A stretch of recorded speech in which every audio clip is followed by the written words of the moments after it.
I spent this summer traveling Europe with my wife while we both work from our laptops.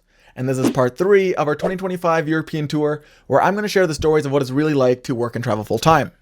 After leaving the city of Vienna, we took a train and a bus to the country of Slovenia. More specifically, Lake Bled, Slovenia.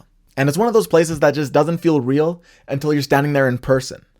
Imagine a crystal clear lake surrounded by mountains, a cliffside castle, and a small one-church island sitting right in the middle of it all. That's what you call Lake Bled.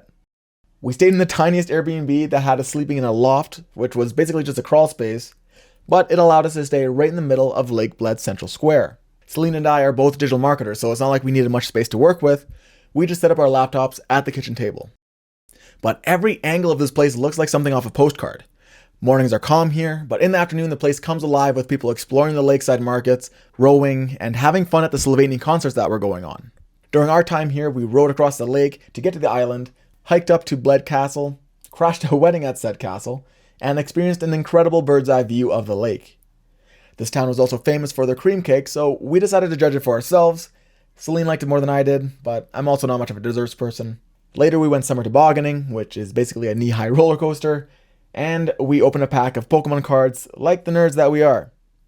We stayed a total of 3 days here, which doesn't sound like too long, but we ended up experiencing pretty much everything Lake Bled had to offer, so it felt like the right amount of time. On the last day, we ended our time here by jumping into the lake and freezing our butts off in the freezing cold water, but obviously it had to be done because who knows when we'll get the chance to come back here. Overall, Lake Bled is a must visit if you're traveling to Slovenia.